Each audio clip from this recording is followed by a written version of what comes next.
An undefeated season and an AUDL championship is hard to top. For the Empire and their bid to repeat, sometimes the challenges are less about you and more about your opposition. The New York Empire will be looking for a back-to-back championship for the first time in their AUDL history, but looking around the East Division, that job has never been harder. The Empire will be challenging themselves quite a lot this season, especially in non-division games, with Atlanta at home and Colorado and Salt Lake on the road. And that three is about as difficult as you can ask for around the league. There's a good argument that Colorado, who made championship weekend last year, has gotten even better. And Salt Lake now have a familiar face, a former Empire champion in Grant Lindsley, who I guarantee you did not make the shred any worse. But focusing on the East Division, it's really hard to tell how those East Division standings are going to shake out when all is said and done. Based on continuity with the rosters and new additions that tend to be known commodities in the ultimate world, it feels like this season there's going to be a bigger gap between the haves and the have-nots in the East. Ottawa, the only team last season to take a lead against the Empire into the half, at New Rochelle no less, they are no more, and most of their stars have gone to Toronto, Montreal, or Boston. And I think one of the biggest questions I'm going to have in week one is whether or not Boston or Montreal got better or worse because of their additions and subtractions this offseason. Boston has added Rocco Linehan from Minnesota, Tanner Hawkyard is back, Tyler Chan looks ready to suit up, and Jay Clark is returning to the AUDL after an 8-year absence, having last played for Atlanta in 2015. However, with Willie Stewart, Tanner Johnson, and Cam Warner all likely gone, the big question for Boston could very well come down to the availability of Orion Cable, who played just 4 games last season. Montreal was better than their 4-8 record a season ago, but even with those outlaws bolstering their roster, they have in fact lost Jakob Brissett, Quentin Bonneau, Sasha Poet-Sokolsky, and Nabil Soch. The Royale could be in some real trouble. Toronto, meanwhile, probably won't be ready to head back to championship weekend, but they will likely be getting better. Grabbing Jeremy Hill and Jeff Bevan from Ottawa, arguably the Outlaws' 2 best players, is a huge get. But also returning Mike McKenzie and bringing in Team Canada and former Vancouver Riptide contributor Ty Barbieri, that will raise their ceiling. The Rush's biggest leap forward, though, could be the continued improvements of their returning young core. Oscar Stonehouse, James Lewis, Zachary Armstrong, and Wilkie Lewis are all 24 or younger for the entirety of the 2023 season. That leaves the Philadelphia Phoenix and the DC Breeze, the 2 teams that I think are going to be pushing hardest for that Empire crown in the East Division.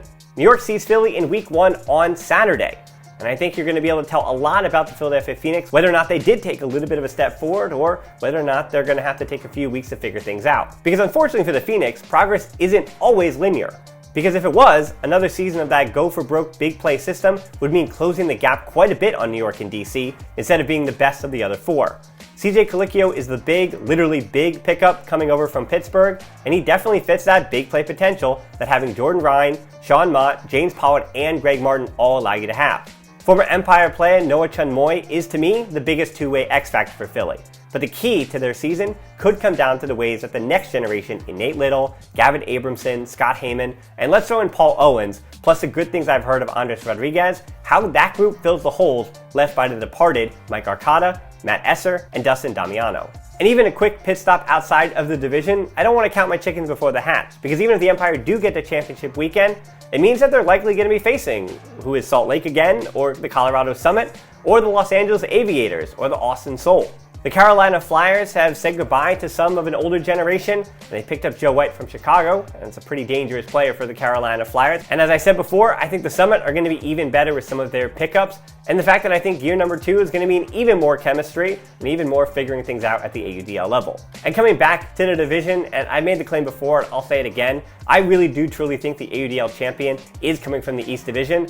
And if that's the DC Breeze in championship weekend, I'd say that Daryl Stanley's group has as good of a chance as anybody in this league. Because what the Breeze have done in the last few seasons does make the argument, I don't hear much of it, that not just the division winners should be a championship weekend, but maybe you even go to 6 teams, where the top 2 teams with the overall records get a bye, and the bottom 4 with the 2 division leaders and then those 2 other best of the rest in the other divisions duke it out for those 2 other semifinal spots. Because at least on paper in the preseason, both the Breeze and Empire deserve championship weekend. Even though Delrico Johnson, Alan Kolek, and Joe Richards will be missing this season, the fact that their ownership went out and grabbed Cole Jurek, Andrew Roy, Rami Paus, Ben Ort, Thomas Edmonds, and Charlie McCutcheon, all while returning Joe Merrill, Gus Norbaum, and Garrett Braun, that is an insane influx of talent. Coach Stanley may have the most difficult job in the entire AUDL, narrowing his roster down to 20 for game day. Because I count 30 players on the DC Breeze roster this season who were regular top 20 players or regularly making those 20s week in and week out throughout their illustrious careers.